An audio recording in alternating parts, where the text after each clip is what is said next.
Thank you, Chair Cantwell, and Mr. Whitaker, thank you for being here today and for accepting the responsibility as the representative laid out with coming forward to serve.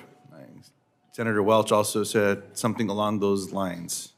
So thank you for accepting that responsibility. Thank you. Now, as you know, I'm from New Mexico, and New Mexico is known for many, many beautiful landscapes and our mountains and our weather, our sunrises, our incredible airspace, which we protect.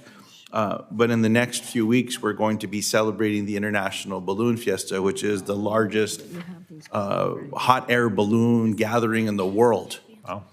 And there comes responsibilities to the FAA pursuant to the International Balloon Fiesta.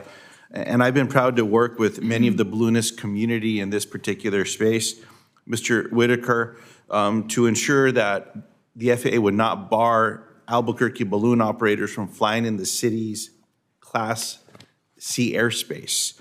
However, as new technologies emerge, I know that these issues will continue to come up as the FAA works to keep our airspace safe. My question to you, Mr. Whitaker, is if confirmed, do you pledge to keep in mind the unique needs and limitations facing hot air balloon operators as you roll out regulations related to new technologies and airspace access? Thank you, Senator. I think it's an interesting question.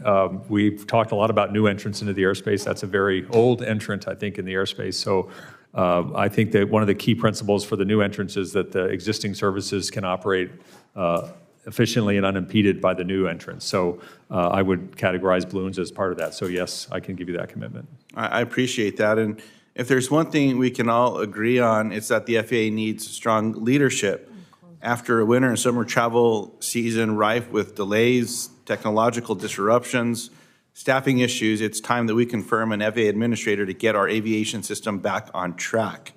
Now, one part of the aviation system that needs immediate attention is air traffic control, Mr. Whitaker, as you know.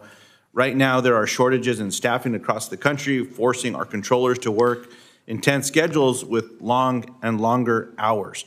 When we do not take good care of our air traffic controllers, it puts the efficiency and safety of our aviation system at risk.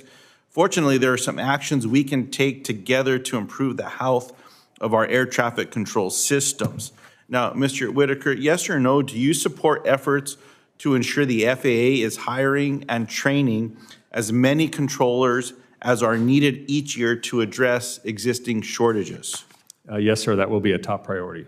Mr. Whitaker, yes or no, do you support efforts to fix the way we calculate the number of air traffic controllers that our aviation system needs?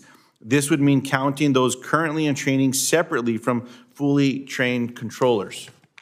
I can commit to look into that issue. That's not an issue that I'm familiar with, but I will certainly look into it. I appreciate that.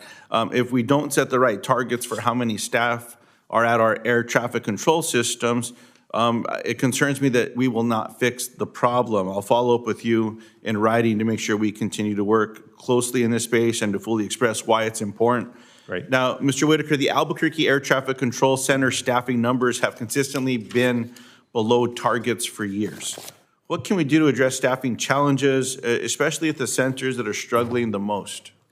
I think that that is a common issue and an outcome of the shortage generally that we have. So I think the most important thing is to really focus on expanding that pipeline and getting as many potential controllers into the system and training them as we can. I appreciate that. And lastly, Mr. Whitaker, diversity matters to me as we work to establish a strong workforce in every aspect of the federal government as well. And that's a space that I look forward to working with you on and working with colleagues as well to raise issues all across the country, but to ensure that we have the strongest teams available, possible, trained, ready to go, and especially with retirement eligibility as well, that we pay close attention to many of these factors that need desperate attention just to keep us safe. So I appreciate that very much. And Chair Cantwell, I yield back. Thank you. Senator Schmidt. Thank you, Madam Chair. Welcome. I heard TWA as a St. Louis guy.